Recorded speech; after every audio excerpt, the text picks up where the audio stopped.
वसुदेवसुतं देवं कंसचाणूरमर्दनं देवकी परमानन्दं कृष्णं वन्दे जगद्गुरुं। गुरुर्ब्रह्मा गुरुर्विष्णु गुरुर्देवो महेश्वरः। गुरु साक्षात् परब्रह्म तस्मै श्री गुरुवे नमः। तो आज ऐसे करेंगे कि पहले हम कामेश्वर जी से रिक्वेस्ट करेंगे कि हाई लेवल पे के बारे में बता दें, इस करियर में क्या अपॉर्चुनिटी है, क्या ऑप्शन है, क्या होता है, नहीं होता है। और चूंकि मूलश्री अभी रिसेंटली की है, तो वो डिटेल में बताएगी कि क्वालिफिकेशन क्या है, एग्जाम कैसे होता है, कौन सा कॉलेज है इंडिया में, तकरीबन कितना समय लगता है, कैसे इसको कर सकते हैं। तो वो ग्राउंड लेवल की चीजें भी बताएंगी और कामेश्वर जी अपना अनुभव शेयर करेंगे और इसमें क्या क्या अपॉर्चुनिटी है ये बताएंगे। उससे पहले कि हम ये शुरू करें, 2 सेकंड के लिए और या 2 मिनट के लिए हम अपना इंट्रोडक्शन कर लेंगे। तो सबसे पहले कामेश्वर जी आप ही अपना इंट्रोडक्शन दे दीजिए, फिर मौलश्री, और उसके बाद बहुत नए लोग आए हैं उनका मैं इंट्रोडक्शन कर दूंगा, बट ब्रीफली करेंगे ताकि समय मिले अपने टॉपिक पे बात करने का। जी कामेश्वर जी। धन्यवाद श्री कुमार जी। मेरा नाम कामेश्वर मिश्रा है। सुरेंद्र तिवारी जी मेरे फूफा जी लगते हैं, मेरे पत्नी के फूफा जी है। धन्यवाद बुलाने के लिए फूफा जी। और पेशे से मैं अकाउंटेंट हूँ। I am a chartered accountant from England and did my law from India. I used to teach law in India at the government law college. जिस समय गवर्नमेंट लॉ कॉलेज एशिया के सबसे बेस्ट लॉ स्कूल हुआ करती थी और मैं tax law पढ़ाया करता था वहाँ। 20 साल मैंने केनिया में बिताया, जहां मैं इंडस्ट्री से लेके केपीएमजी, अर्नस्ट एंड यंग और अफ्रीकन डेवलपमेंट बैंक मैंने काम की। उसके बाद मैं कनाडा आ गया और यहाँ पे वापस मैंने अपने क्वालिफिकेशन को इक्विवेलेंसी में कन्वर्ट करके यहाँ पे सीए बना। सीए यहाँ पे अब सीपीए कहा जाता है, चार्टर्ड प्रोफेशनल अकाउंटेंट्स। और तो मैं अब सीपीए करके फिर मैं अपने पिछले 10 साल से प्राइवेट प्रैक्टिस में हूँ। और मुझे खुशी है कि इस तरह का कार्यक्रम आप सभी मिलके कर रहे हैं। Career guidance is very important. हम जब बड़े हो रहे थे तो हमारे पास चॉइसेस नहीं होती थी, हमें पता भी नहीं होता था कई चीज। लेकिन this is good initiative, so thank you very much. ठीक है कामेश्वर जी। मौलश्री। हाँ जी, हेलो एवरीवन, नमस्ते। Good morning sir. ओके, सो मेरा नाम मौलश्री है एंड बहुत लाइक कामेश्वर जी सेड, बहुत ही ज़्यादा आई थिंक अच्छा इनिशिएटिव है ये। Really happy to be associated with it. मेरे बारे में थोड़ा सा, मेरी most recent qualification MBA finance है। फाइनेंस मेरा मेजर था और मैंने माइनर्स इंटरनेशनल बिजनेस में किया है। उसके पहले मैं सीए का मैंने इंटरमीडिएट लेवल क्लियर किया है and recently I been working within the banking sector. मैंने इंटरनेशनल बैंक और इंडियन बैंक दोनों के साथ काम किया है। अभी आईसीआईसीआई बैंक के वेल्थ मैनेजमेंट सेगमेंट में मैंने लास्ट काम किया है। एंड हाँ, so today I think once Kameshwar ji एक ओवरव्यू देंगे, उसके बाद आई गेट इन एंड थोड़ा सा डिटेल्स ऑफ क्या सब्जेक्ट्स लेने हैं, क्या पढ़ाई होती है, कैसे एग्जाम होता है। आई will be covering all those details. कभी हमारे साथ एक और अकाउंटेंट जुड़े हुए हैं और हैं या निकल गए? अनूप जी आप हैं? हेलो। हाँ अनूप जी, अगर आप हैं तो दिखाई नहीं पड़ रहे मेरे को। अनूप जी, hello. he dropped, so he is also accountant. I had invited him also, but anyway, now let's have हर एक बच्चा जो मेरे को दिखाई पड़ रहा है स्क्रीन पे, मैं बोलता हूँ 2 सेकंड में आप अपना नाम और किस ग्रेड में हो ये बताना जरूरी है स्टूडेंट के लिए। Divyanshu. Okay. My name is Divyanshu Kumar. I read in class 9th. I am living in India, Bihar, district Lakhisrai. My village name is Barhaiya.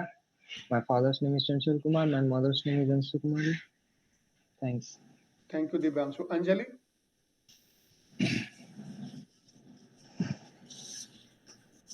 Anjali unmute करके बोलो।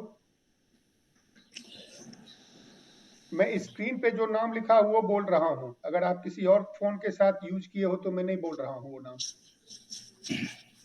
ओके, रवि रंजन। अनम्यूट नहीं हो सकता है कोई बात नहीं। Saurabh Kumar. Yes, sir. My name is Saurav Kumar. I'm from Arwal, Bihar, and I'm currently in IT industry. Good. Ashu. My name is Aman Kumar. I live in Bihar, Motiari district, and I am studying in 10th standard. Okay Aman. Gaurav Singh. I am Gaurav Singh. I am from Bihar, Champaran, and I have completed my graduation in math from MGC University, Motihari. Thanks. Thank you. Ravi Ranjan, if you can speak. Oh, he dropped. Okay, Anjali आप बोल सकते हो तो बोलो।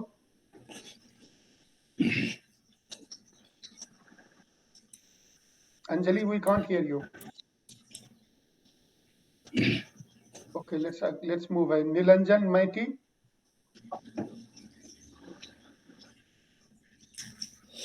Yes, sir. बोलो Sir, अपने बात। my name is Nilanjan Maiti. I study in class 4B. I live in India, West Bengal, Jodhpur. Very good Nilanjan. Akhileshwar ji बोलिए। My father is a army person and my mother is a housewife. Very good Nilanjan. Akhil ji. नमस्ते, मेरा नाम अखिल है। मैं सुरेंद्र तिवारी जी से लगभग 5 mile दूर हूँ, जो कि शिव कुमार जी से भी उतने ही दूर है। मैं न्यू जर्सी में हूँ पिछले 13 साल से। उसके पहले मैं ओरिजिनली बेतिया से हूँ। मैं यहाँ पे एक आईटी कंपनी में हूँ, अदर बैंकिंग कंपनी के आईटी सेक्टर में हूँ। Thank you Akhil ji. Aman. Hello sir. नमस्ते सर। हेलो।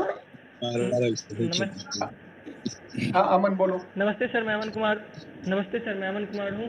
कक्षा 10वीं में पढ़ता हूँ। मेरा घर बिहार में है, जो कि भारत में है। मैं DAV public school HFC Barauni में पढ़ता हूँ।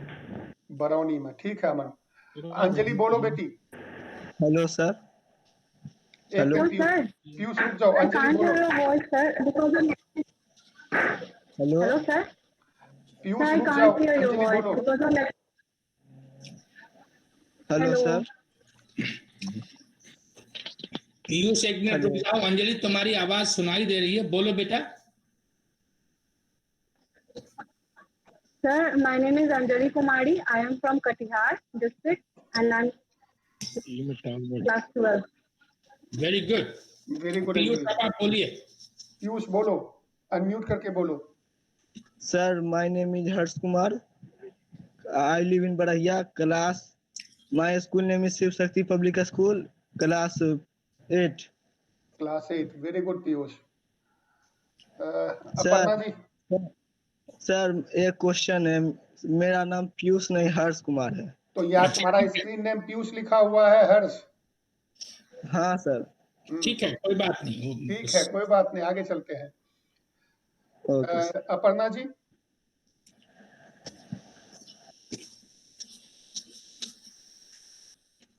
तो म्यूट है, कोई बात नहीं। आकाश।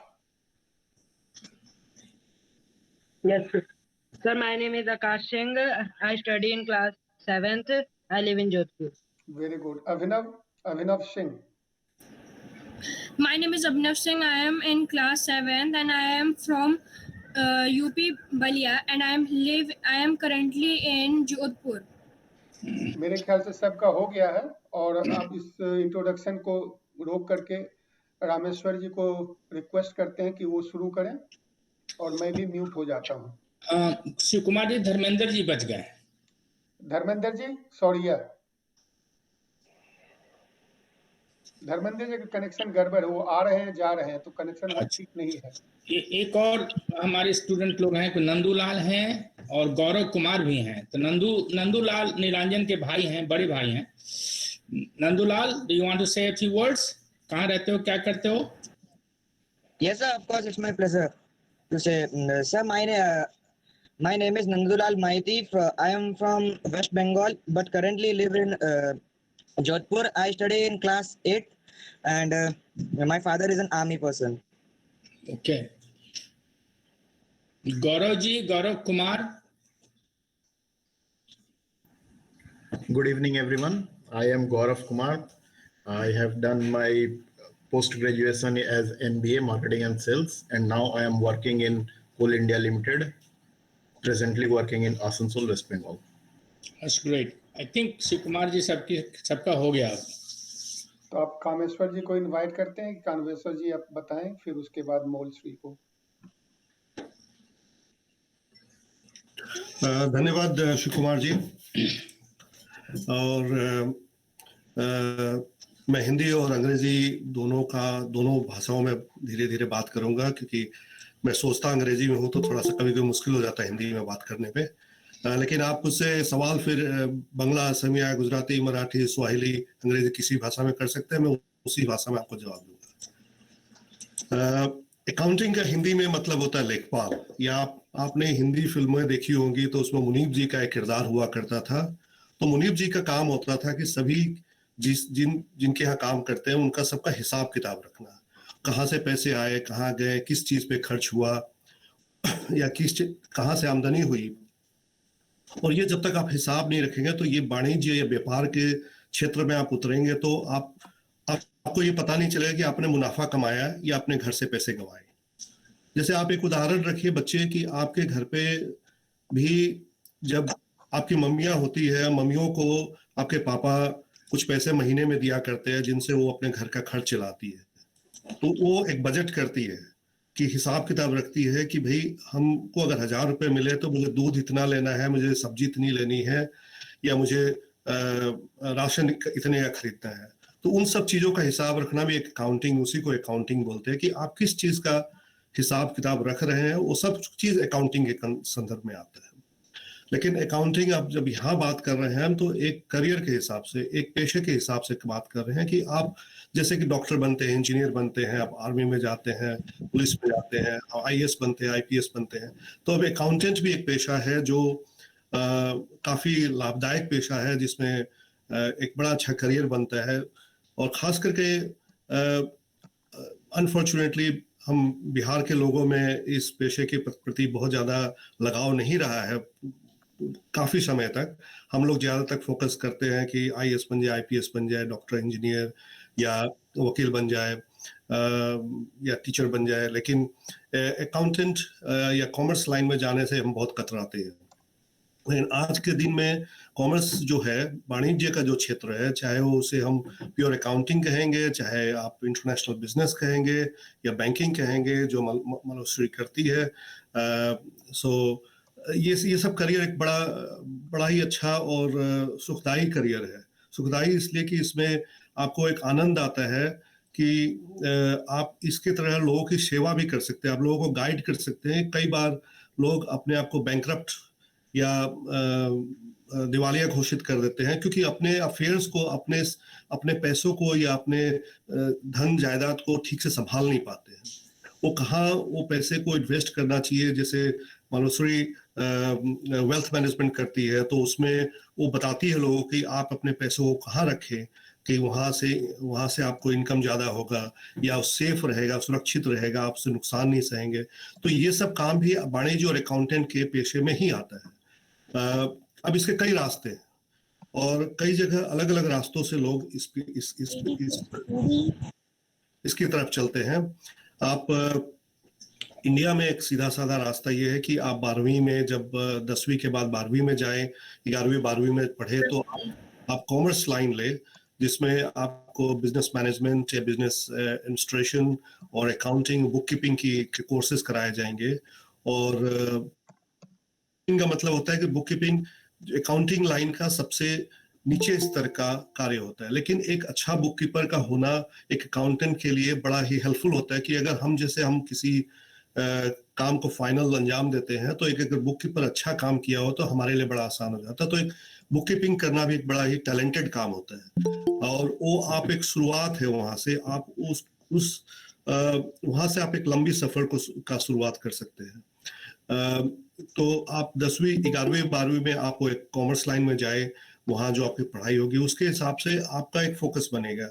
अगर आपने अकाउंटिंग बुक कीपिंग में आपने अच्छे नंबर किए हैं तो आप बीकॉम करेंगे ऑडिटिंग या अकाउंटिंग के स्पेशल सब्जेक्ट लेकर के, और वह सब सब्जेक्ट आपको अलग अलग देशों में अलग अलग तरीका है आपको एक प्रोफेशनल अकाउंटेंट बनने का।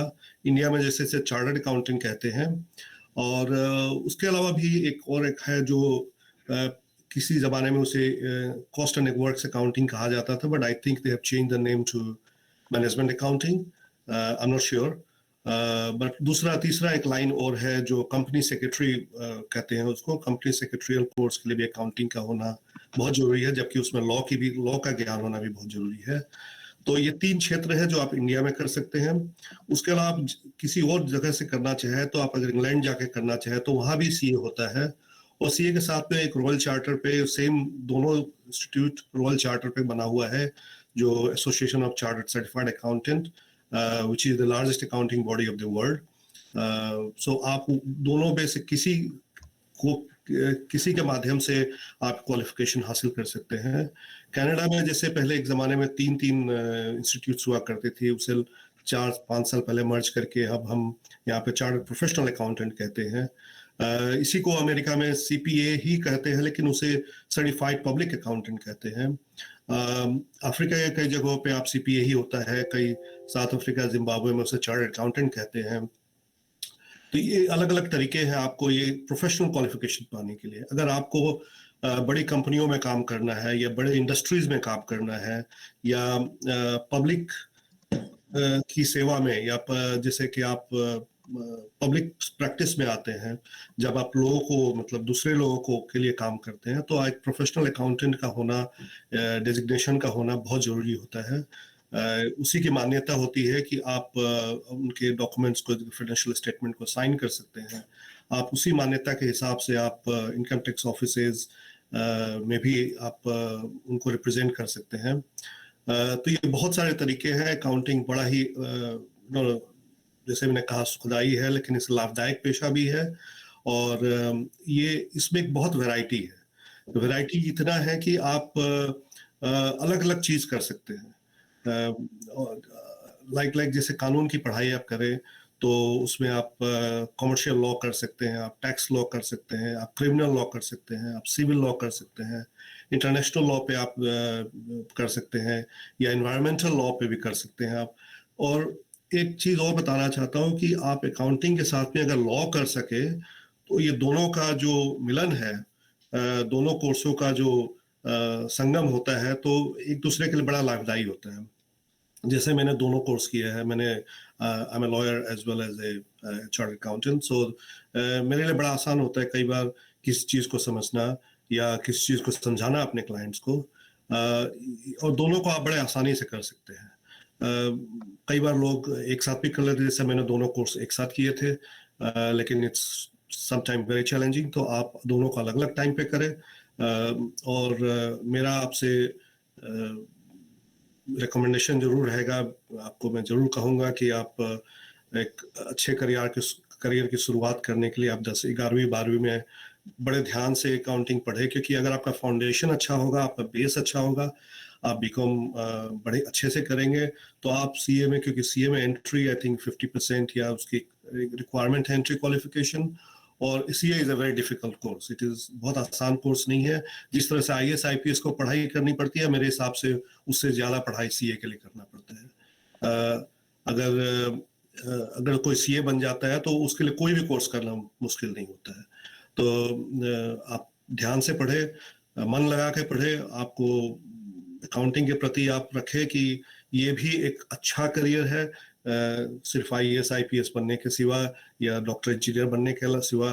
वह भी बहुत बहुत अच्छा है, उसके भी डिमांड बहुत होती है, लेकिन as an accountant, a lawyer, I definitely profess कि आप इसके करियर की तरफ ध्यान दें। इसमें आप इंडिपेंडेंट भी काम कर सकते हैं। एक बड़ा फायदा है कि आप इंडिपेंडेंटली भी अपना प्रैक्टिस कर सकते हैं या फिर नौकरी कर सकते हैं। कुछ पेशों में आप नौकरी ही कर सकते हैं, इंडिपेंडेंट करना मुश्किल होता है, बट इसमें आपको बहुत सारी फ्लेक्सिबिलिटी मिल जाती है, आपको आपकी छूट रहती है कि आप किस तरह से काम करना चाहें। I think I leave for जो युवा श्री है उसको उनका अपना राय देने के लिए, और फिर आपको जो सवाल मुझसे होगा आप पूछिएगा, तो मैं कोशिश करूंगा कि I give you the best answer. With this I stop. Thank you very much for listening. Okay, thank you Kameshwar ji. काफ़ी एक आपने बहुत ही अच्छा ओवरव्यू दिया है. आई थिंक एक सीजन करियर प्रोफेशनल की तरह, somebody who's been working for long. तो I will just talk about some of the specifics जो I would say आज से 10-12 साल पहले जब मैं स्कूल में थी, जो सवाल मेरे दिल में थे, I'm gonna try and cover all those. उसके अलावा अगर कुछ रह जाता है या कुछ किसी को और स्पेसिफिक क्वेश्चन है तो वो हम लास्ट में बात करेंगे. वीडियो मैं ऑफ कर रही हूँ just to save the bandwidth. And okay, so basically CA क्या होता है वो काफ़ी अच्छे से एक्सप्लेन कर दिया है, but may be just a few points that I would like to add is कि ऑल जैसे जो बेसिकली लाइक ही सेड मुनीम जो है वो एक आप कह सकते हैं काइंड ऑफ क्लरिकल पोस्ट है, बेसिक पोस्ट है, बट फाइनली जो भी कंपनी के फाइनेंशियल डॉक्यूमेंट्स तैयार होते हैं, जो भी सरकार में कहीं भी वो सबमिट होने हैं, किसी भी बैंक में सबमिट होने हैं, उन सब के ऊपर सीए का सिग्नेचर लगता है. विदाउट अ सीए ये सब कार्रवाई अधूरी है. सो कुछ भी लोन चाहिए किसी बिजनेस को, कुछ भी आपको नया बिजनेस चालू करना है.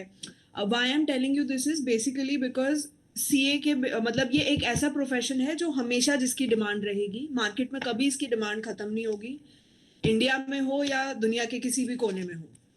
And of course it's a very reputed profession. Packages बहुत अच्छे मिलते हैं. इसमें अभी हम आएंगे, आई थिंक या we'll come to it later कि क्या क्या एग्जैक्ट सब्जेक्ट्स होते हैं. पहला क्वेश्चन, ये कोर्स कौन कंडक्ट करता है? So there is an organisation called ICAI जो कि एक गवर्नमेंट अप्रूव बॉडी है, एंड सिर्फ और सिर्फ वही ऑथराइज्ड है चार्टर्ड अकाउंटेंसी कोर्स कंडक्ट करने के लिए. जैसे डॉक्टर बनने के बाद इंडियन मेडिकल एसोसिएशन के साथ रजिस्टर होते हैं, वैसे सीए बनने के बाद आपको इनके साथ रजिस्टर भी होना पड़ता है. इसका हेडक्वार्टर दिल्ली में है, but all over India I think इनकी कुछ 150-160 ब्रांचेस होंगी. तो जो भी आपके पास का बड़ा शहर है उधर जनरली इसका ऑफिस आपको मिल जाएगा. इवन अब्रॉड, इंडिया के बाहर भी करीब 35 जगहों पे इसके चैप्टर्स बोलते हैं उसको, but kind of like branches हैं. सेकेंड क्वेश्चन, रजिस्ट्रेशन कहाँ करवाना है? सो अभी ऑनलाइन सब कुछ आजकल हो जाता है. ICAI.org करके इनका वेबसाइट है. आपको कहीं भी फिजिकली जाने की जरूरत नहीं है. कोई भी डॉक्यूमेंट, कोई भी मार्कशीट, किसी भी चीज़ की फिजिकल कॉपी कहीं भेजने की जरूरत नहीं है. हर लेवल का रजिस्ट्रेशन ऑनलाइन होता है. डॉक्यूमेंट्स का सॉफ्ट कॉपी अपलोड करना है. एक ईमेल आईडी और एक मोबाइल नंबर होना ज़रूरी है जिसके ऊपर OTP आएगा वेरिफिकेशन के लिए.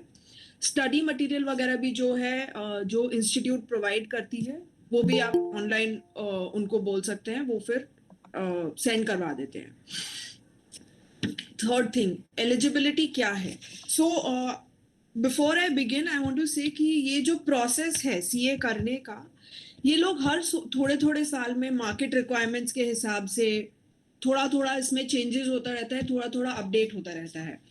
तो अभी जो मैं आज डिस्कस करूंगी वो लेटेस्ट प्रोसेस है, बट अगर आप अभी 3 से 4 साल बाद करने वाले हैं तो उस टाइम पे आपको एक बार चेक करना पड़ेगा करंट प्रोसेस क्या चल रहा है.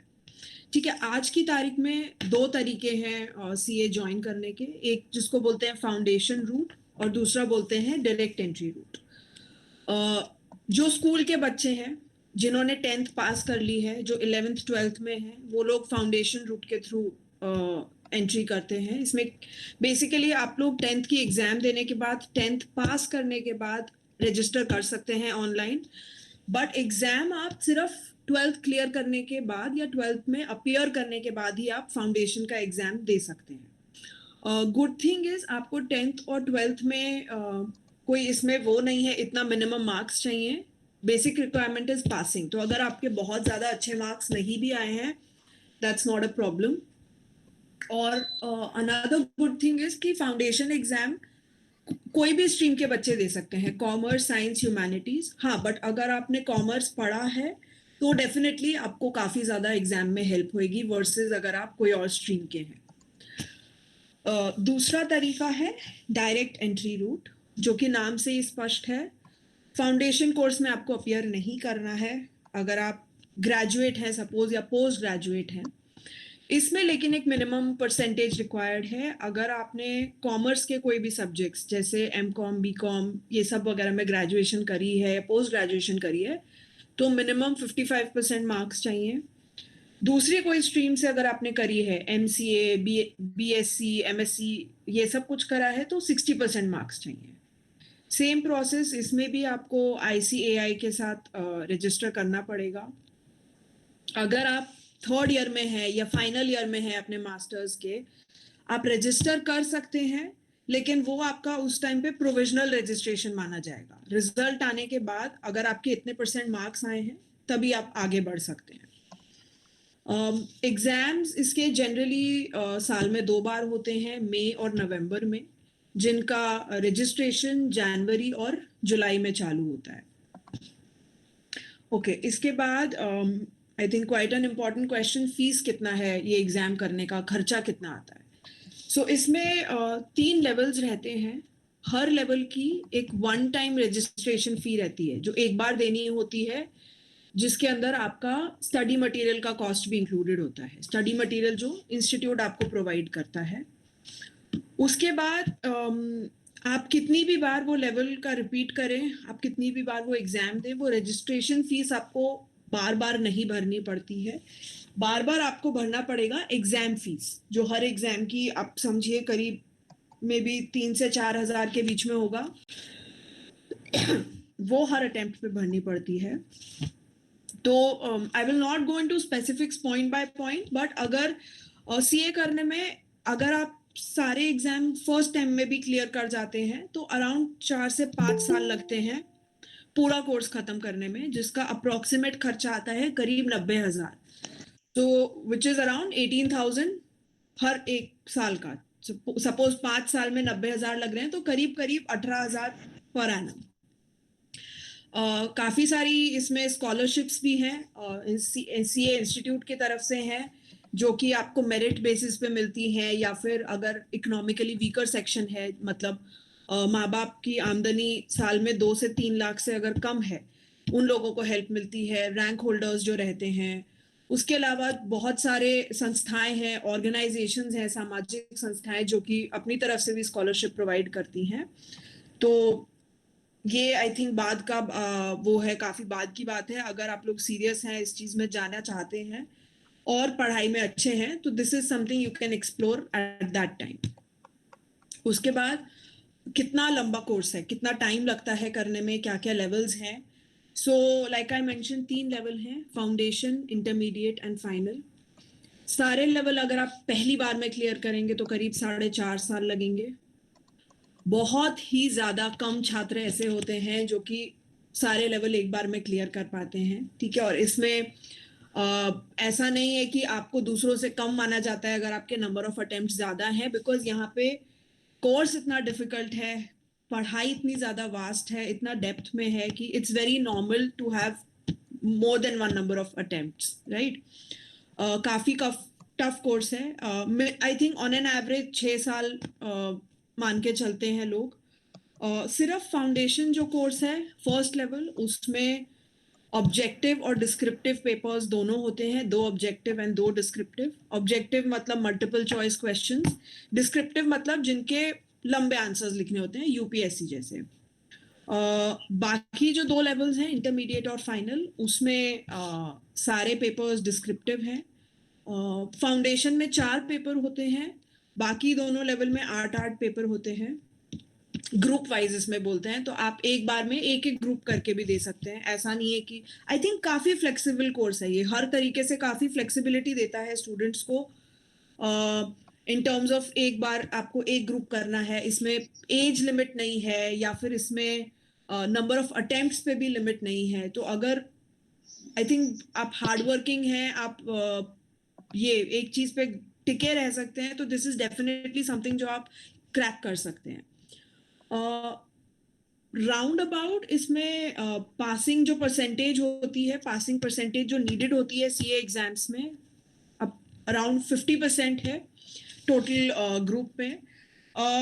इसमें टॉपर्स जो होते हैं, ऑल इंडिया टॉपर्स, उनके भी 90-80% नहीं आते हैं, टॉपर्स के भी 65-60-70% तक ही आते हैं। सो उतना अगर आपका आ गया तो आप प्रॉबेबली इंडिया टॉप कर जाएंगे। हर लेवल में अलग सब्जेक्ट्स हैं, बट मेनली जो पढ़ाई कराई जाती है accounts, law, finance, taxation, auditing, economics.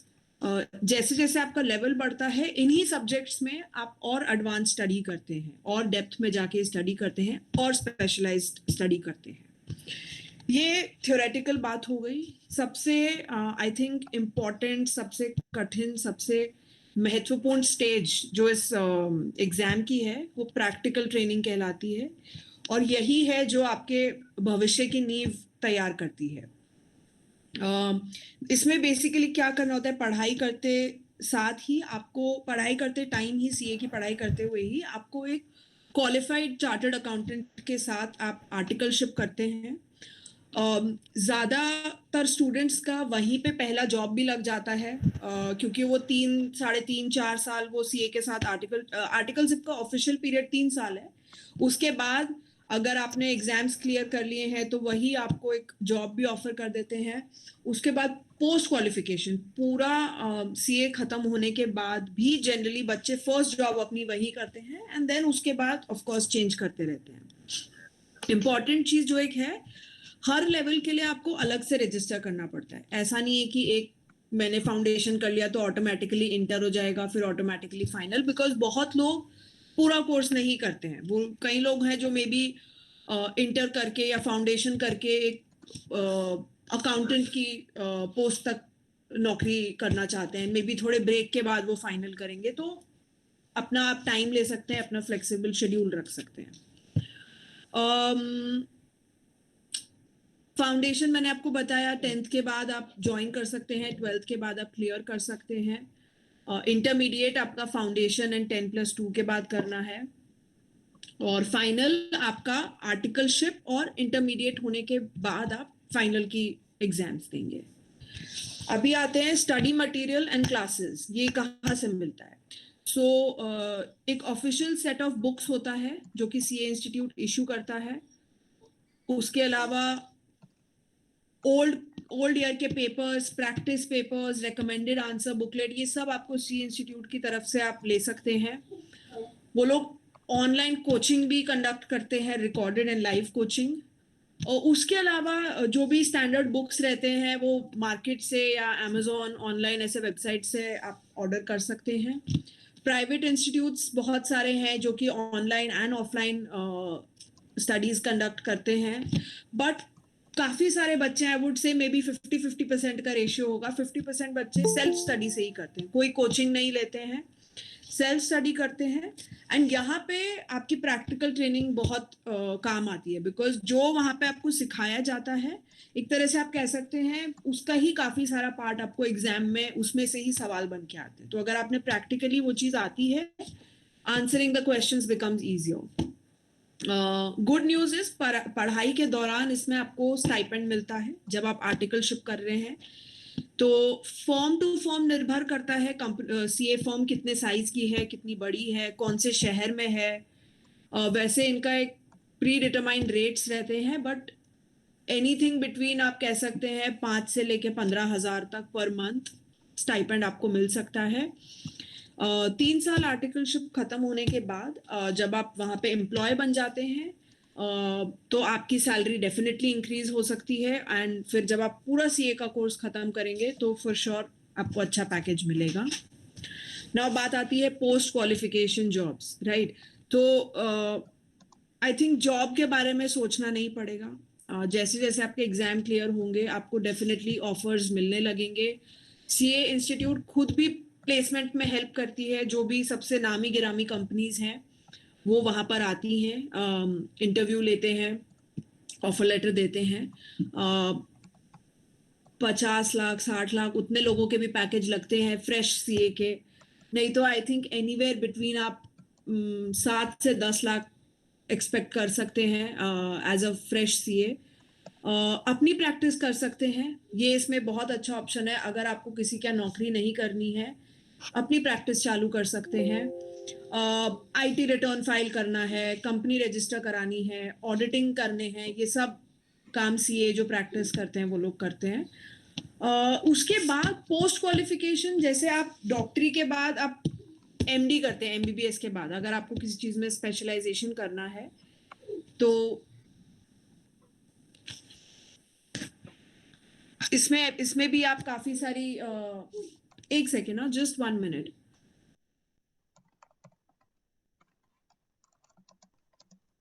Sorry, अगर आपको कोई स्पेशलाइजेशन करनी है किसी चीज में तो आप पोस्ट फाइनल एग्जाम और भी काफी सारे आप कोर्सेज कर सकते हैं। देन इंडिया से बाहर आपको मूव करना है तो ICAI के सारे मेजर जो भी, मतलब ऑस्ट्रेलिया हो गया, अमेरिका हो गया, इंग्लैंड हो गया, मेजर कंट्रीज के साथ इनके मेमोरेंडम ऑफ अंडरस्टैंडिंग है। वहां पे जाके आपको उनका सीए कोर्स पूरा शुरू से नहीं करना पड़ेगा। आपको काफी पेपर्स में एग्जेम्पशन मिल जाएगा, क्योंकि वहां के नियम कायदे कानून अलग रहते हैं, तो कुछ स्पेसिफिक पेपर्स आपको उधर देने पड़ेंगे। जनरल पॉइंट्स जो मैं एक और आई थिंक मेंशन करना चाहूंगी, कोई रिजर्वेशन नहीं है इसमें, कास्ट बेस्ड रिजर्वेशन या किसी भी तरीके का, ना ही एंट्री में और ना ही डिग्री में। सीट खरीदी नहीं जा सकती है, कोई सोर्स लगा के नहीं एग्जाम पास करा सकते हैं, पेपर आपको नहीं सुनने मिलेगा लीक हो गया है, नंबर ऑफ सीट्स इसमें लिमिटेड नहीं है, एज लिमिट नहीं है, नंबर ऑफ अटेम्प्ट्स भी अनलिमिटेड हैं, तो फ्लेक्सिबिलिटी मिल जाती है, बट डेफिनेटली काफ़ी डिफिकल्ट कोर्स है। And like Kamleshwar ji mentioned, इसके साथ साथ LLB, CS, CWA ऐसे टाइप के डिग्रीज लोग करते हैं।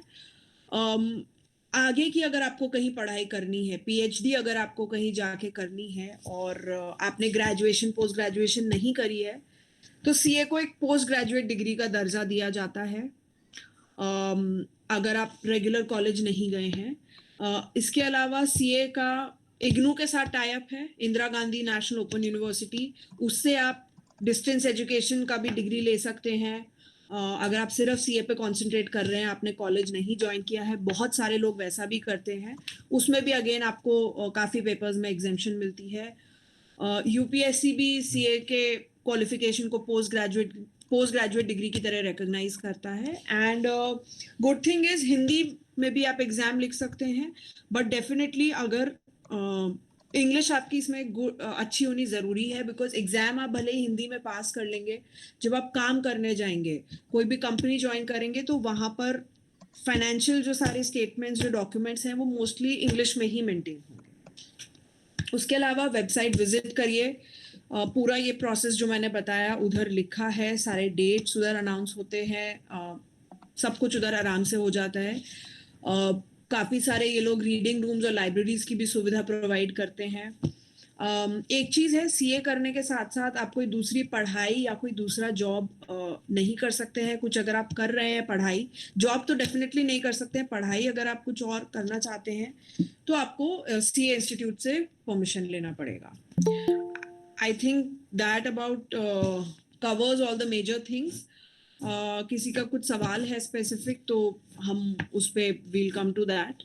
And like Shiv Kumar ji mention, अगर आपको ये डिटेल डॉक्यूमेंट चाहिए तो आई थिंक आप उनको अलग से कनेक्ट कर सकते हैं। I will send it to him.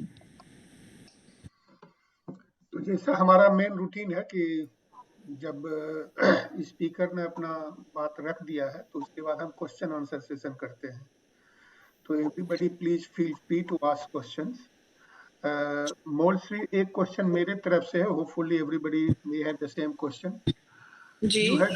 आपने कहा था शुरू में कि रजिस्ट्रेशन फी एक ही बार लगता है और बाद में कहा था कि हर एक चीज के लिए अलग से रजिस्टर करना पड़ता है, तो I am a bit confuse. Registration is every year और अलग अलग, क्या मतलब? बेसिकली क्या है, जो 3 लेवल्स बताए मैंने, फाउंडेशन, इंटरमीडिएट और फाइनल, उन तीनों में एक एक बार रजिस्टर करना है। जैसे जैसे आप एक एक स्टेज क्लियर करते जाते हैं, नेक्स्ट स्टेज के लिए रजिस्टर करेंगे और वो स्टेज की रजिस्ट्रेशन फी एक बार लगेगी। अभी फॉर एग्जांपल आपने इंटरमीडिएट के लिए रजिस्टर कर दिया, लेकिन आपका पहले अटेम्प्ट में एग्जाम पास नहीं हुआ, तो दूसरा अटेम्प्ट, तीसरा अटेम्प्ट, चौथा अटेम्प्ट देते टाइम आपको रजिस्ट्रेशन फी वापस नहीं देनी पड़ेगी, ओनली आपको एग्जाम फीस देनी पड़ेगी।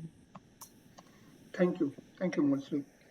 अब आप लोग क्वेश्चन पूछो, specially those who are interested, and the objective, the way I invite even elders, obviously those people who are in my age group or who are already professional, they don't intend changing their career at this stage, लेकिन main objective ये है कि आप अपने लोगों को, जो आपके जान पहचान वाले हैं, बच्चे हैं, दोस्त हैं, फ्रेंड हैं, let them be aware two things about this particular topic and about this particular program. So that's the motivation. Kameshwar जी, आप कुछ कह रहे थे? या मैं कहना चाहता था कि मनुष्य ने बहुत बड़ा अच्छा एक्सप्लेनेशंस दिया कि how you proceed to become a chartered accountant. मेरा एक दूसरा एंगल ये है कि बच्चों को ये भी बताना मैं जरूर चाहूँगा कि आप, कई बार क्या होता है कि हमारा एक्सपेक्टेशंस और हमें एबिलिटी या हमारी जो फैमिली कंडीशंस होती है बड़ी डिफरेंट होती है सबकी, और कई बार हम चाहते हुए भी उस एक रास्ते पे नहीं चल सकते हैं कई कारणों से। तो इसमें अगर आप अकाउंटिंग फील्ड में ही अगर आगे करियर बनाना चाहते हैं, तो what are your other options? If you, for some reasons, you're not able to proceed to become a chartered accountant, or you don't want to follow that path for very many other reasons, तो आपके पास दूसरे options क्या, आप दूसरा क्या कर सकते हैं?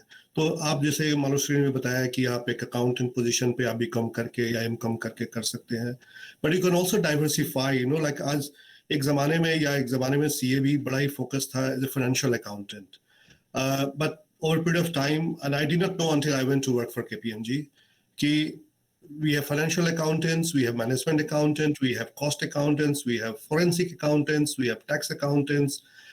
So आपकी specializations होती है जो आप even without doing your CA, like management accounting करना है तो you can do ICWA.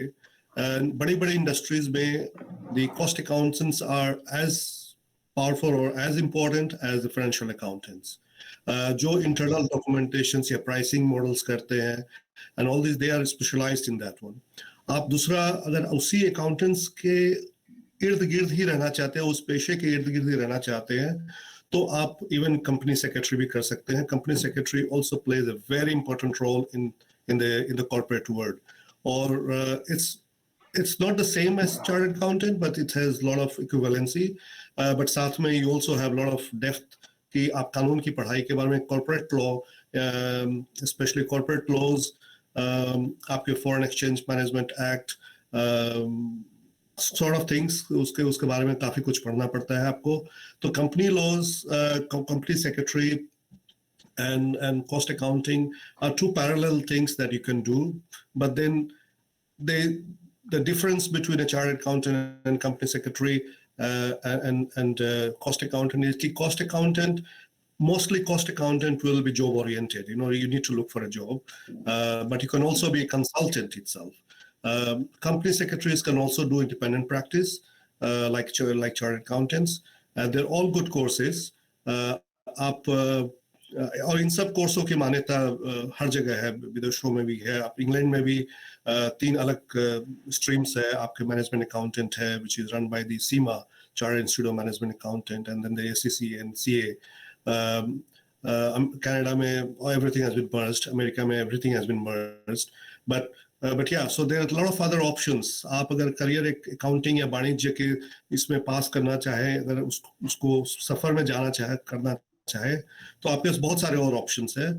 और तो जस्ट डोंट बी, कई बार सीए करते करते लोग, it's like Malushri said, it is a difficult course and I said it is a difficult course.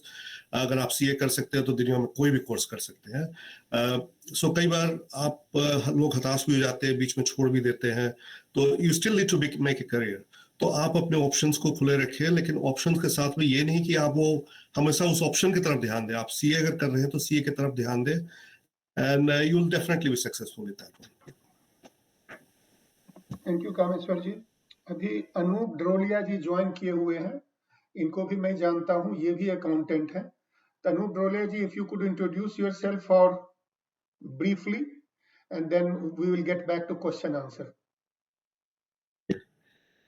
My name is Anup Kumar Drolia. I am a chartered accountant, and presently I am working in Nigeria as the director of finance for a group of companies.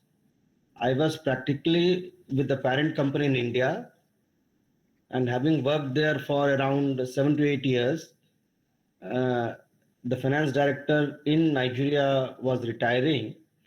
So they wanted me to come to Nigeria and handle their group of companies.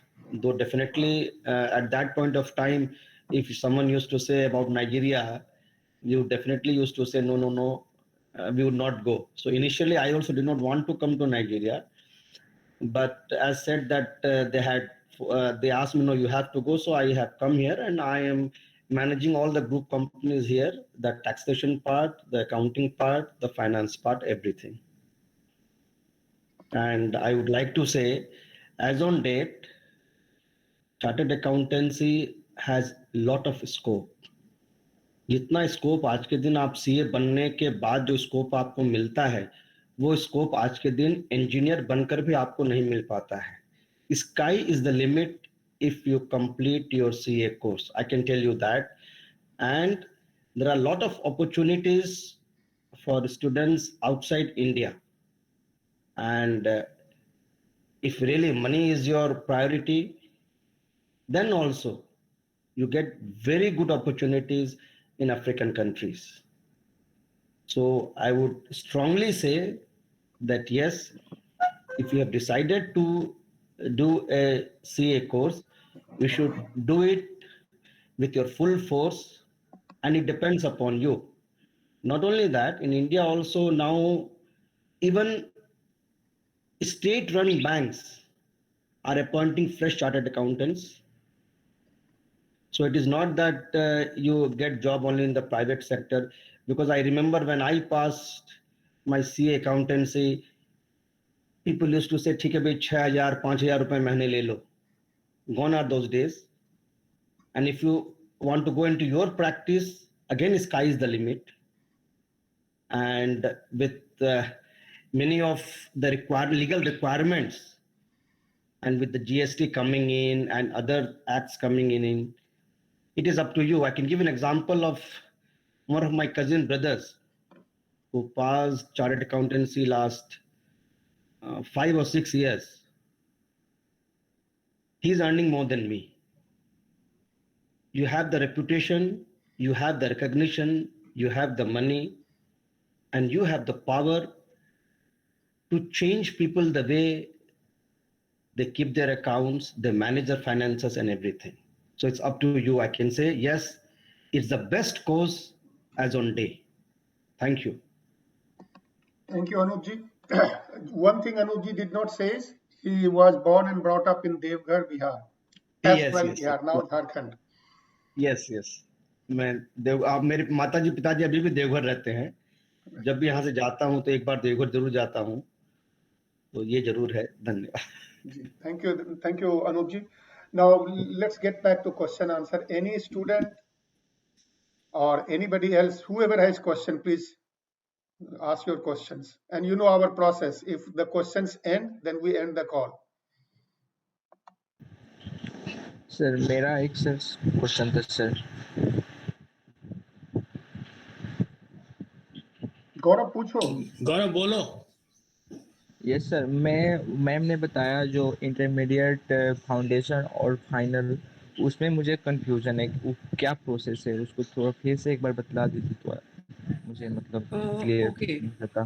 तो अगर आप 12th standard के बाद ही CA चालू करना चाहते हैं, अगर आप दूसरा कोई ग्रेजुएशन नहीं करना चाहते हैं, डिग्री, कॉलेज की डिग्री नहीं करना चाहते हैं, तो आप फाउंडेशन में एनरोल करेंगे. आप फाउंडेशन का एग्ज़ाम देंगे. उसके बाद अगर आपने फाउंडेशन का एग्ज़ाम के पेपर क्लियर कर लिए, चारों पेपर, फिर आप इंटरमीडिएट में आएंगे. जैसे यूपीएससी एग्ज़ाम वगैरह में प्रिलिमिनरी एग्ज़ाम होता है और फाइनल एग्ज़ाम होता है, ऐसे ही ये भी लेवल्स रहते हैं. और अगर आप ग्रेजुएशन या पोस्ट ग्रेजुएशन ऑलरेडी कर चुके हैं, अब आप सीए करना चाहते हैं, तो आप डायरेक्टली इंटरमीडिएट लेवल पे एनरोल करेंगे। इंटरमीडिएट लेवल में आपके 8 पेपर होंगे और 3 साल की आपकी प्रैक्टिकल ट्रेनिंग रहेगी। उसके बाद आपका आता है फाइनल लेवल। फाइनल लेवल में भी आपके 8 पेपर रहते हैं। फाइनल लेवल के 8 पेपर क्लियर होने के बाद और आपकी वो 3 साल की प्रैक्टिकल ट्रेनिंग क्लियर होने के बाद फिर आप चार्टर्ड अकाउंटेंट बनते हैं, फुल्ली क्वालिफाइड चार्टर्ड अकाउंटेंट बनते हैं। आई होप गौरव अभी क्लियर हुआ है आपको, और अभी भी कंफ्यूजन है कुछ तो आप बताइए। यस मैम, मुझे क्लियर हो गया। तो मैं इसका प्रोसेस क्या होता है उसमें, मतलब इंटरमीडिएट में इनरोल होने के लिए क्या प्रोसेस है और कहाँ पे आप इनरोल अभी करना क्या कर पड़ता रहे है? हो गौरव? अभी आप कौन से क्लास में हो या क्या कर रहे हो आप अभी? मैंने ग्रेजुएशन मैथ से कंप्लीट किया और पोस्ट ग्रेजुएशन अभी मतलब कर रहा हूँ। कर रहे हो, ओके।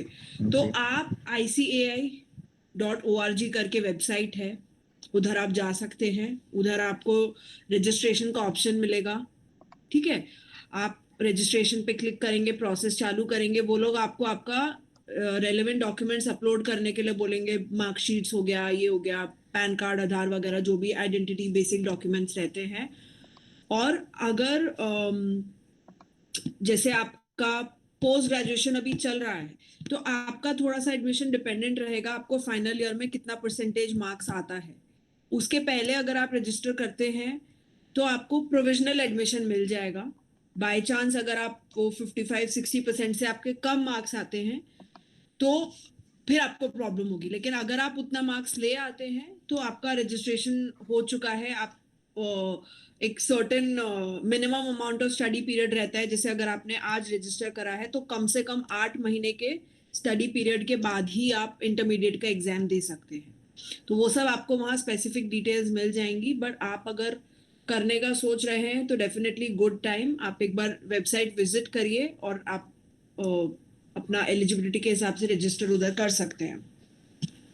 कहीं बेसिकली कोई ऑफिस जाने की जरूरत नहीं है, सब कुछ फिलहाल ऑनलाइन ही करना है। ICAI.org। इसके लिए कॉलेज कौन कौन से हैं? कॉलेज नहीं है ये, कोई कॉलेज में इसकी पढ़ाई नहीं होती है। जैसा मैंने मेंशन किया, जैसे इसमें डॉक्टरी और इंजीनियरिंग के कॉलेजेस होते हैं ना, इसमें वैसा नहीं है। आप जैसे यूपीएससी का कोई कॉलेज नहीं है, राइट? आप उनके साथ रजिस्टर करते हैं, आप अपनी इंटेंशन बताते हैं कि मुझे ये एग्जाम करना है, और फिर आप घर पे बैठ के पढ़ाई करते हैं और वो लोग सिर्फ आपका एग्जाम कंडक्ट करते हैं। तो सीए का भी वैसा ही कॉन्सेप्ट है। ICAI में आप रजिस्टर करेंगे, उनको आप बताएंगे कि अब मैं एग्जाम देना चाहता हूँ। जब वो लोग नोटिफिकेशन निकालेंगे, आप वो नोटिफिकेशन देखकर एग्जाम का भरेंगे और आप घर पे पढ़ाई करके जो भी सेंटर आपको अलॉट होएगा उधर आप सिर्फ एग्जाम देने जाएंगे। जैसे आपने बताया कि मैंने ग्रेजुएशन कर लिया तो मैं डायरेक्ट इंटरमीडिएट में जा सकता हूँ। हाँ तो अगर मैंने पोस्ट ग्रेजुएशन अगर कर लेता हूँ तो उसके बाद मुझे मतलब तो भी डायरेक्ट इंटरमीडिएट में ही जाना होगा पोस्ट ग्रेजुएशन के बाद भी। क्योंकि इनका जो मीनिंग जो पढ़ाई है इंटरमीडिएट लेवल का, काफी मतलब आप स्पेशली आप जैसे मैथमेटिक्स के स्टूडेंट हैं तो आपको एक डेफिनेटली काफी सारी चीजें हैं जो आपको एक शुरू से सीखनी पड़ेंगी, जो आपने शायद स्कूल में, आई डोंट नो आपके क्या सब्जेक्ट्स थे। अगर आप कॉमर्स के स्टूडेंट थे भी तो भी बहुत सारी इसमें वैसी, क्योंकि काफी इन डेप्थ और काफी स्पेशलाइज स्टडी होती है। पोस्ट ग्रेजुएशन के बाद भी इंटरमीडिएट से ही चालू करना पड़ता है। ओके, और इसमें क्या एमबीए भी मतलब रिक्वायरमेंट है एमबीए का? नहीं। सीए और एमबीए एक totally I would say different paths हैं। बट हाँ, आजकल बहुत सारे लोग हैं जो सीए करने के बाद एमबीए करते हैं, एक just as an additional qualification, but आपस में कुछ रिलेशन नहीं है।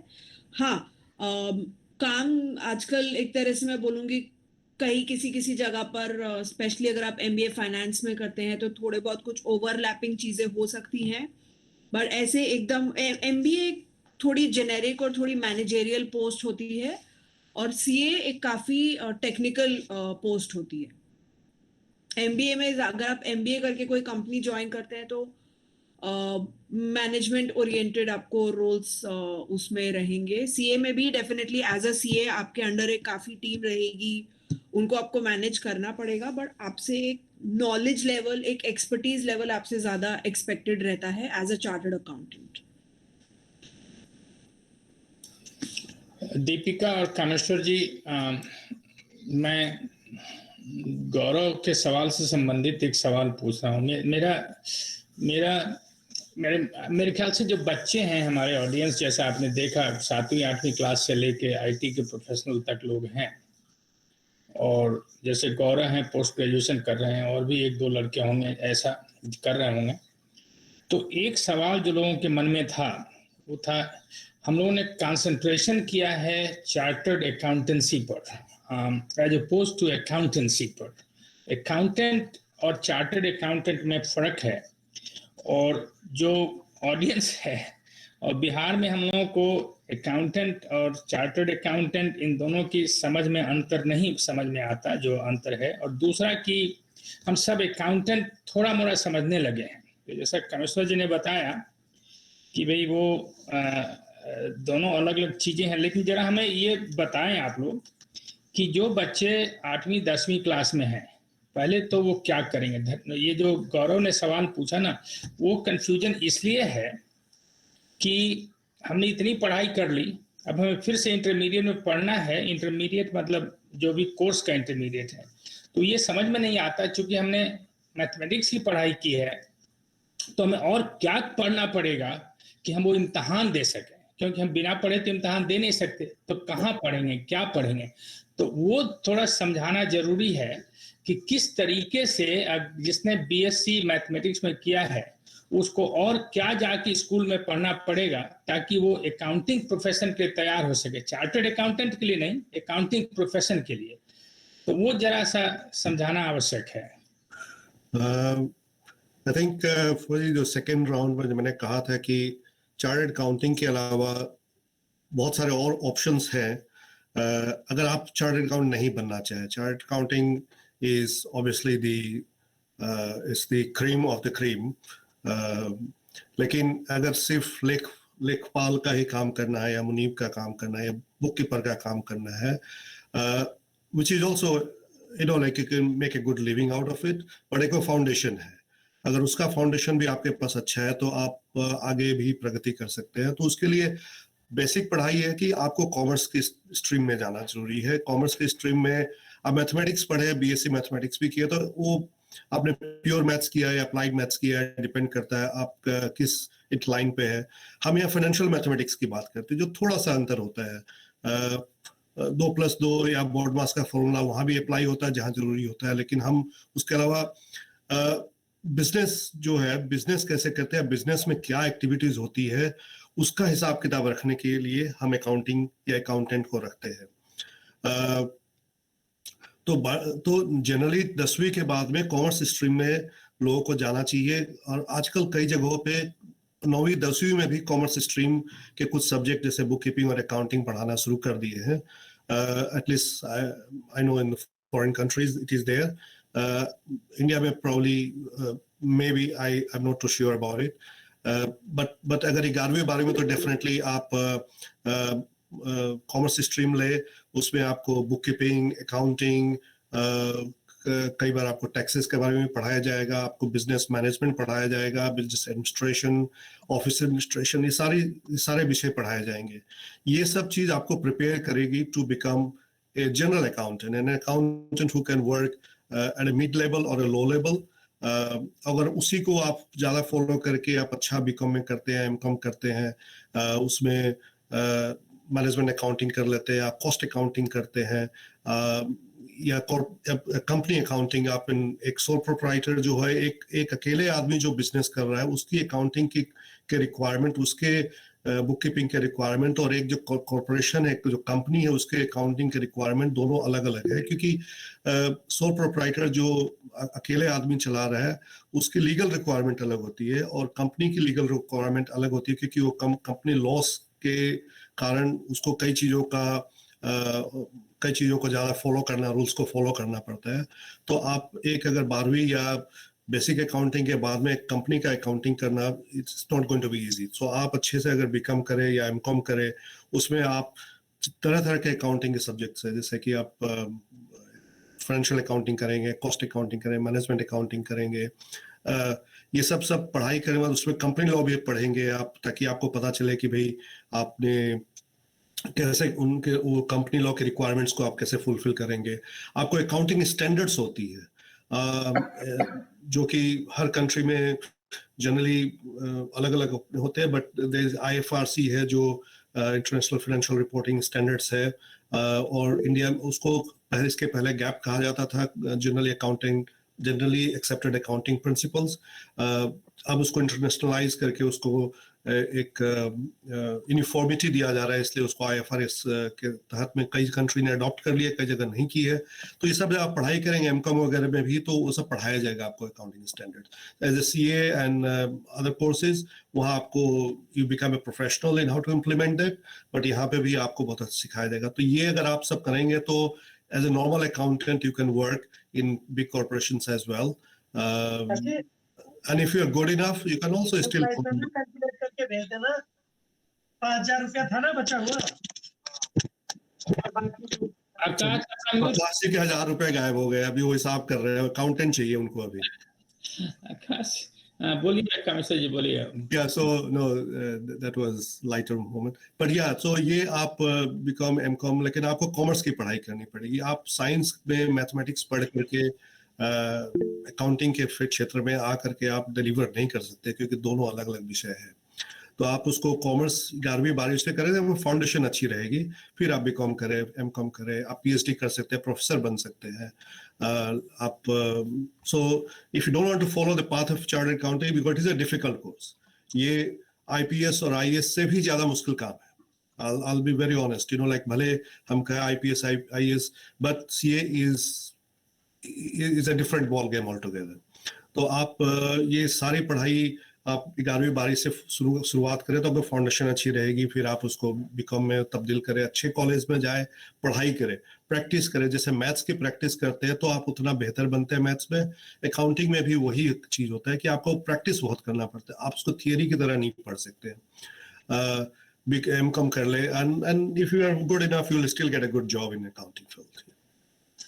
फिर आजकल उसमें आप देखिए, आप सब कंप्यूटराइज्ड अकाउंटिंग होने लग गया है।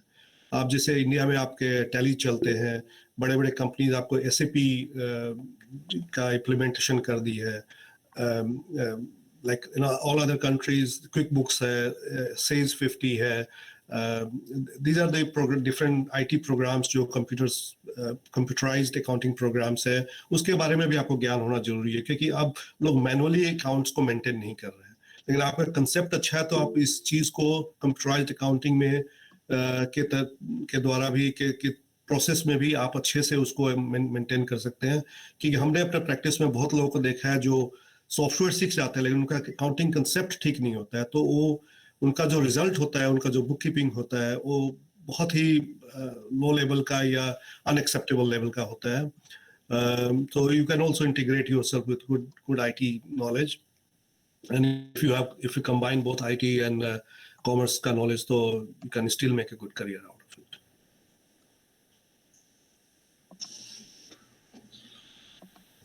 Thank you Kameshwar ji, thank you Molshree. और किसी का कोई प्रश्न है?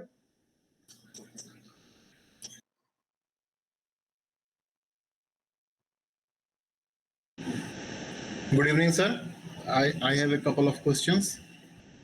Sir, what is the difference between the courses like cost accounting and versus MBA finance? I have seen in some few of the companies they only prefer CA and then don't prefer MBA finance as eligibility for the post of finance. And second is there what is the difference between cost accountant and chartered accountant? And third question is how can a working professional can go for a CA, and what are the steps and how can they manage these things? Thank you.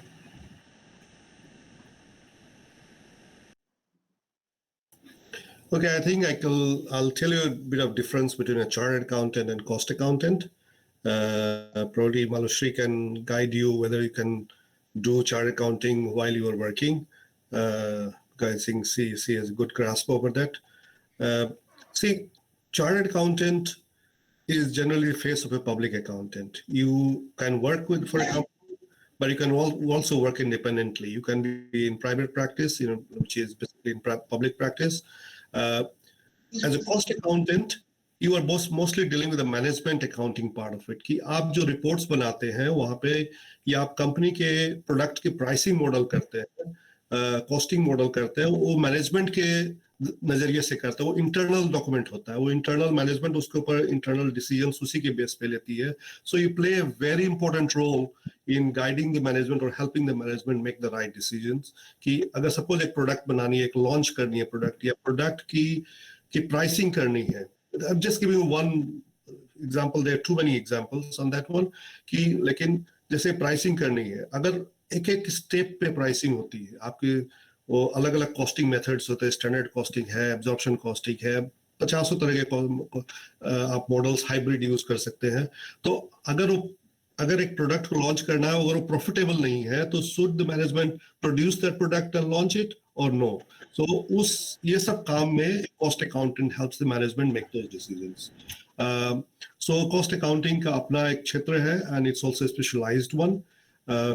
बड़ी industry में जहाँ production process है, process manage है, वहाँ पे they will still hire you. I mean, they all require cost accountants, but at the same time, आप internal control और systems के लिए cost accountants also becomes very important management consultants. I have a lot of friends who do that one. तो आप cost accounting is another field which is different than chartered accountant. Because chartered accountant जैसे कहा कि public practice में जा सकते हैं. You do a much wider role. You play a much wider role as a chartered accountant. You sign the financial statement. You do the tax returns. Cost accountants generally are not trained to do the taxes. They're not trained to prepare financial statements. They are trained to prepare internal management accounting documents. So they're two different streams, but they both have lucrative career depending upon where you are and what you are trying to aim. So, sir, the route to become a cost accountant and chartered accountant are different? I think, yes, Gaurav, I think they are different. I'm not aware about the cost accounting part of India. I don't live there. And so maybe Malushri can help you with information on that one. Malushri, you have anything to add?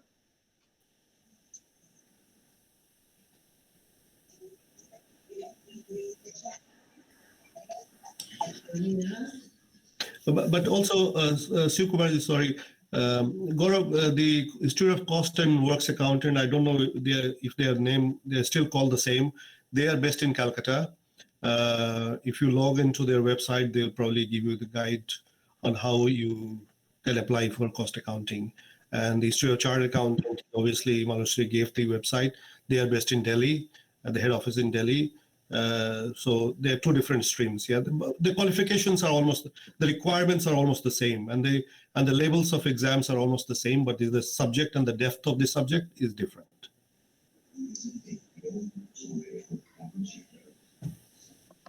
Thank you, Kameshwarji. And in any case, if people have more detailed questions, we will request Kameshwarji, Malushri, as well as Anoopji to answer your questions even later on. So you can send me the questions and Sure. we'll reach out to these people and get you the answer.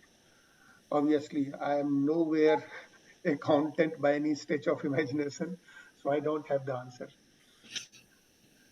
Shikwani, Malushri ka phone to open hai. I think she is there. Malushri, if you can add anything, I'm not sure. I see her phone is open. Yes, okay, no problem. Anybody else has any question? We will get back to her once she joins. So I asked one question: CA versus MBA finance, the difference there, because I have seen in some companies they only prefer CA and not MBA finance as eligibility criteria for finance department posts. You know, the eligibility criteria for the companies can also be depend upon what they are trying to ask you to do. CA is a professional designation. MBA is another master's program, so they are two different things. In any way, MBA has its own edge. CA has its own specialty. If the core is finance, if the core is accounting and finance, they will definitely prefer chartered accountant. But if it is just core finance, probably MBA will do. But if it is both accounting and finance, MBA will not deliver on that. But it also depends company to company, you know, like. Hello. Yeah, Molshri, please go ahead. हाँ जी, okay, सो या I think मेरा disconnect हो गया था. So okay Gaurav, I think आपको सवाल था MBA versus CA का. तो एक तो दो तीन इसमें चीज़ें रहती हैं. एक तो depending on the size of the company, कुछ स्पेसिफिक पोस्ट्स के लिए उनको बाय लॉ चार्टर्ड अकाउंटेंट वो करने होते हैं अपॉइंट. कुछ पोस्ट के लिए कंपनी सेक्रेटरी और कुछ पोस्ट के लिए cost and work cost accountant basically. So एक तो ये रीजन होता है why in some for certain specific posts only these are the eligibility criterias. Second जो चीज़ है वो आई थिंक अगर आप हर डिग्री का फुल फॉर्म उठा के देखेंगे उसमें आपको एक जवाब मिल जाएगा. MBA का फुल फॉर्म है master of business administration. CA है चार्टर्ड अकाउंटेंट. CS है कंपनी सेक्रेटरी, कॉस्ट अकाउंटेंट. तो जो डेप्थ ऑफ नॉलेज है, इवन दो सब कोई फाइनेंस डिपार्टमेंट में काम कर रहे हैं, बट यू नो हम लोग को शायद से बाहर से ये मे बी चीज़ इमेजिन करने में डिफिकल्ट होता है, बट फाइनेंस डिपार्टमेंट में भी बहुत सारे सब डिविजन्स होते हैं. So depending on where exactly what is the job profile, कितना उसमें डेप्थ ऑफ नॉलेज चाहिए, उस हिसाब से ये लोग अपॉइंट करते हैं. तो काफ़ी कंपनीज में जैसे आपके जो CEO, CFO, CEO टाइप के लोग होते हैं वो जनरली MBAs रहते हैं, but may be like a director of finance और समथिंग लाइक दैट में CA रहता है. Gaurav, does that answer your question? Yeah, okay, thank you. जी. I think we are already 1 hour 15 minute के टच करने वाले हैं. So unless Yes, somebody sir. has any, yeah, Aman, you have a question? Go ahead, Aman. No, sir, I don't have any question. Okay, then mute yourself, please. Anybody else has any question?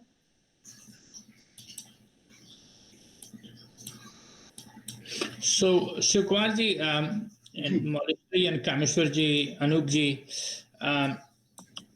just to clarify, and just for me, and I'm just trying to think that CA is a certificate that you get, and many company requires that certificate to hire you because you are authorized to sign on public document. सरकारी document पर signature के लिए CA certificate जरूरी है.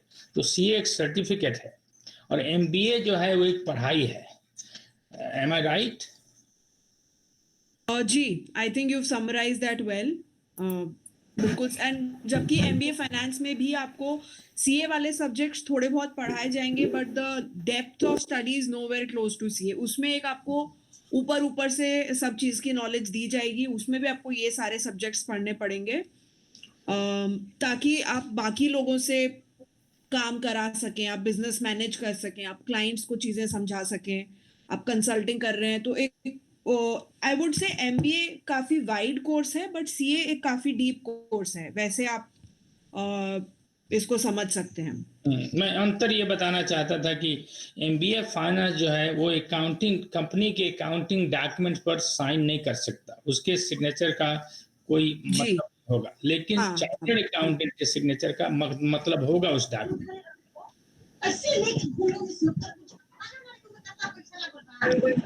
अभिनव mute कर लो, अभिनव mute कर लो अपना phone. हाँ बोलिए मौलिश्री। हाँ जी, बिल्कुल आपने सही बोला, वही एक मेन अंतर है। Definitely that is the primary reason why some companies want CAs for a specific post and MBAs for other posts. Right. Okay. I think the other difference between the CA and MBA, that MBA's programs are generally run by universities or colleges. CA program is run by institutes or bodies which are established either by parliament or royal charters in different countries.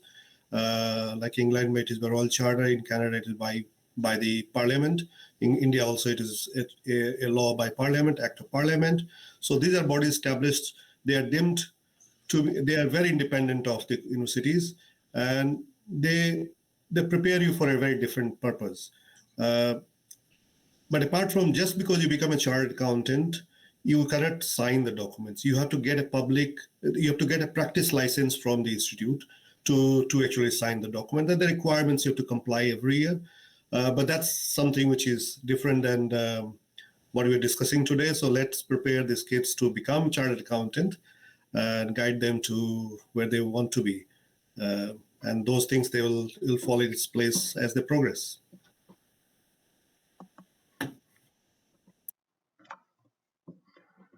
Let's close the call now. But Kameshwarji, Molsri, Anoopji, thanks a lot. Tiwari-ji, you would like to conclude? No, I think you did very well, concluded it. And I too thank these three experts. हम थोड़े down आदमी हैं grass root के, तो इसलिए हम बच्चे जो हैं यहाँ most of them as you can imagine इस 7वीं 8वीं क्लास के हैं। तो I think this was very useful for them to understand कि कहाँ से शुरू करें, क्या पढ़ें अगर अकाउंटेंट बनना है तो वो टॉपिक बहुत अच्छा रहा। और चार्टर्ड अकाउंटेंट के बारे में तो आप सब जानते हैं। So it was really very helpful हम लोगों का जो प्रयास है उसमें। सो नंदूलाल, तुम कुछ कहना चाहते हो क्या? सॉरी, उनका फोन ऑन था। So thank you very much again, thank you all three of you, Kameshwar ji, Maulishree and Anup ji.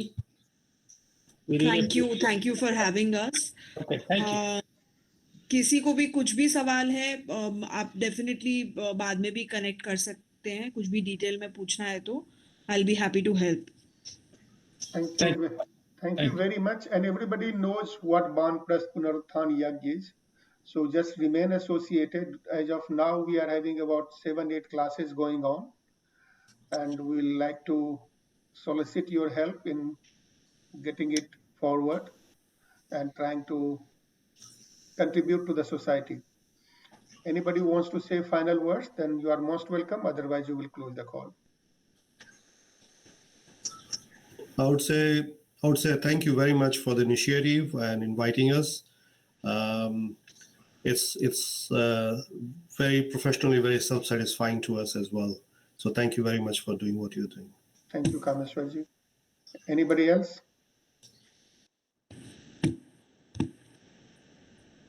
No. Okay, let's close the call.